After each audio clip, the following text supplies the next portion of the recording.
Of all the fancy polishes and optimizations on One UI 5.0, Android 13 running on the S22 Ultra, I'll tell you the one that has stuck out to me the most is one that will resonate with Samsung fans and Samsung owners the loudest. If you own an iPhone, if you own a Pixel, you're going to be scratching your head wondering why we even have to deal with this. And I'll tell you, it's just as confusing for Samsung owners why we've had to deal with this over the past few years. But One UI 5.0, at least on the Samsung Galaxy S22 Ultra, has completely eliminated shutter lag.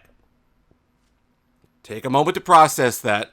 Take a moment to internalize the joy that you're feeling right now. Not an optimization, not slightly better, not, well, it'll take a picture in 2 seconds as opposed to 3 seconds, or any other of those incremental improvements in optimization nonsense that we've had to deal with pretty much for a few years now. Absolutely gone. And we'll go ahead and pull it up and show you and prove it as we could go ahead and flick through. And look, you can see in the gallery here, it's updating, it's taking the image, it's processing, it's actually using the flagship power that you'd expect in a device like this to take images, process them, and allow you, wait for it, to take another one. Unheard of. Other Samsung Galaxy devices would melt in your hand if you tried to do that. So I don't want to give them credit. I don't want to say good job, Samsung, because it took you long enough. In fact, it's almost annoying that they were able to fix it in software, because that means it's something that they probably could have done all along and they just weren't able to figure out. But it's been a joy, and you don't really notice it. Well, you notice it. You've gotten used to it. I mean, you kind of adapt to it. But when I went back and used my Fold 4, coming off of using One UI 5.0, went to take an image, and the phone just absolutely choked up. It took a full second to register that I had clicked the shutter button. Then it processed. Then I was able to take another one.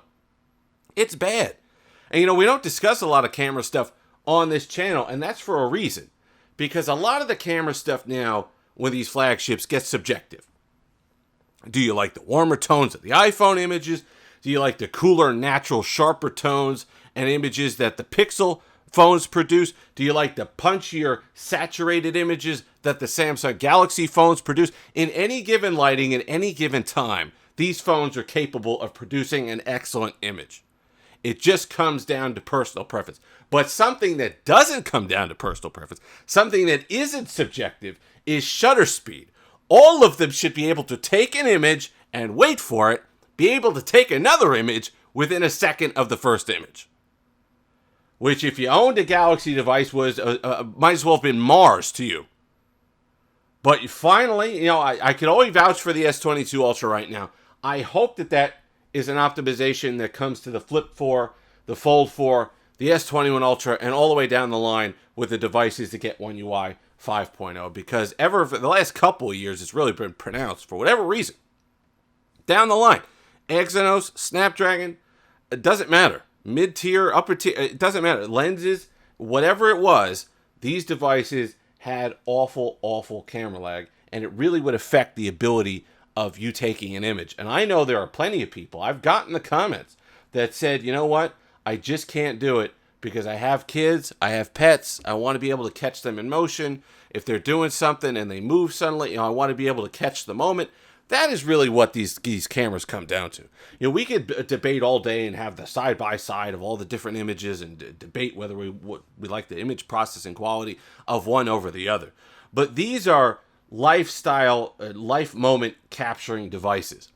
We don't necessarily care about the megapixels, and we don't care about this. We just want to make sure that we get a clear, crisp image of those things that we want, and take advantage of the fact that now we carry around photos, basically, an ability to take them in our pocket at all times, so we never have to miss moments ever again. Not like the 70s and 80s and 90s when you're carrying around these Polaroids. If you had it, then you had it. We now have the ability with the technology to capture life moments when they happen. And the fact that Samsung, for the past couple of years, more pronounced, has not allowed us to do that has been goofy. And I understand why people would shy away from Samsung because of that. I never got why people didn't get a Fold 2 or a Fold 3 because they thought the cameras weren't good enough. But I always understood the comments when people said that they avoided Samsung because of the shutter lag, and that was the most frustrating thing to them. And I absolutely agree. It really, of all the software things, and the battery optimizations are right up there, okay? It's basically 1 and 1A when it comes to annoying things in 2022 on Samsung devices. But the shutter lag had to be up there because you pull it out, you get ready, there's something you want to capture, and you hit it, and it would just freeze on you, and it would be a mushy photo, and it just wouldn't process right, and it'd be slow, and you wouldn't be able to capture another image. And that is something that is frustrating enough that would make you want to go elsewhere. That would make you want to get an iPhone. That would make you want to get a Pixel device or some other device that would allow you to capture those moments if you're big on the camera, but even if you're not big on the camera. Just want your cat's doing something. You want to go ahead and click it real quick. Be able to get into the camera app. That's the other thing, too. Getting in and out of the camera app used to be a pain. Now you can get into it, boom, and within a second, you're taking a photo. A53 5G, you still can't do that. I don't think you'll ever be able to do that on that phone. There are a lot of Samsung devices where getting in and out of the camera app while it's processing an image would basically crash the system or freeze it to the point where you couldn't use it. Nice to see that they finally taken that as a priority. Frustrating the fact that it was something that they could have done in software and just never did so far. You can tell me it was something they couldn't figure out. I find that hard to believe. But whatever it is, I'm glad that they've finally done that. And that just kind of tunes us up further for the S23 Ultra, which is, we talked about the Pixel 7 Pro having the table set, right? Everything lined up for it. It better come through. Well, I'll tell you what. The S23 Ultra, if they want to keep charging that money, if they want to keep sitting there saying, you know what? We're going to charge $1,200 for these devices. It's the only one in the category. We're charging the big money, the flagship money. The S23 Ultra is the device that has to put all the pieces together. It has to be excellent across the board. It doesn't get a pass this year for having poor battery life. It doesn't get a pass this year for having the shutter lag. It has to be excellent. You have to have the good battery life with the new Snapdragon in there, the TSMC, whatever the processing, the foundry, whatever they changed in order to get that power efficiency. It has to have that.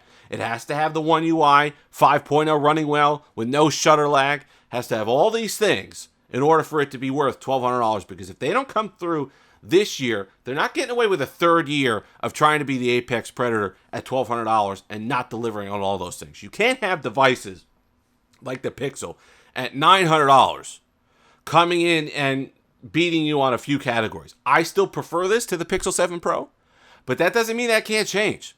That doesn't mean that that $300 difference when you're talking new price tags won't eventually tip the scales. Pixel adds a few things. That display gets a little bit better. The battery life gets a little bit better. Pixel, you might be looking at a winner over the S23. So they need to watch out. You want to keep charging that money, that's fine. You don't want to give a discount. You don't want to, I know you give the aggressive discounts and all the rest of it in the trade-ins, that's fine. But when you're talking straight up retail price with this, when you walk into the store and you're making your payments, that's what you're paying. So if they want that, and they want to keep that title, and they want to keep people recommending them at $1,200, $1,300, the S23 has to have all these things, including, finally, hopefully it goes to the S21 Ultra, because I know you people are suffering, the Fold 4 and the Flip 4 as well, but hopefully shutter lag is an issue that we could put to bed on the Samsung Galaxy devices. If you've made it this far, like, comment, subscribe, all that fun stuff. Until next time, have that Steve-licious day.